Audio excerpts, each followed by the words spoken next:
আসসালামু আলাইকুম সবাইকে। আশা করি সবাই ভালো আছেন। আলহামদুলিল্লাহ আমিও ভালো আছি।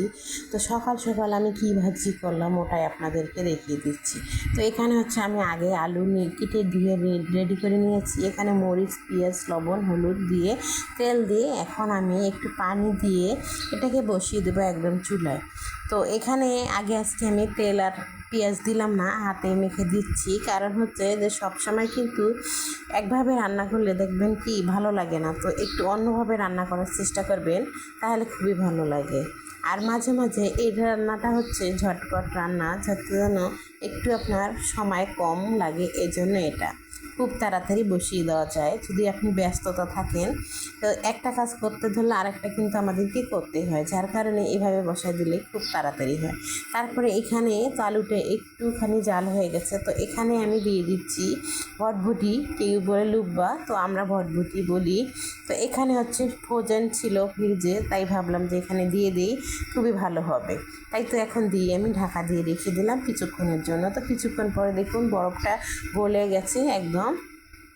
তো এখন আমি সুন্দর করে নেড়ে দিচ্ছি। নেড়ে দেওয়ার পরে যখন আলুর সঙ্গে মিক্স হয়ে যাবে তখন কিন্তু আরও সুন্দর করে সিদ্ধ হবে, কারণ এখন লবণ হলুদ সবই এটার সঙ্গে মিক্স হয়ে গেল, এই জন্য খুব সুন্দর করে সিদ্ধ হতে খুবই কম সময়ে সিদ্ধ হয়ে যাবে। তারপরে তো এই তো সুন্দর করে নেড়ে আমি ঢাকা দিয়ে আবারও রেখে দেবো কিছুক্ষণের জন্য। যতক্ষণ না সিদ্ধ না হয় ততক্ষণ কিন্তু আমাকে জাল করতেই হবে। তো এই তো ঢাকা দিয়ে রাখলাম, রাখার পরে আবারও আমি ঢাকনাটা তুলে দেখিয়ে দিচ্ছি। দেখুন পানিটা একদম শুকিয়ে গেছে।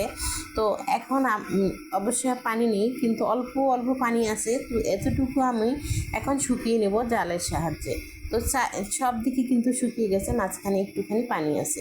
তো এই তো এখন পানিটুকু শেষ হয়ে গেছে, এখন আমি নামিয়ে খেয়ে আপনাদের আজকে দেখিয়ে দিচ্ছি। দেখুন কত সুন্দর হয়েছে। তো আমি কিন্তু রুটি দিয়ে খাচ্ছি, আপনারা চাইলেও এটা ভাত দিয়ে খেতে পারেন। ভাত রুটি সবার সঙ্গেই ভাজিটা যায়।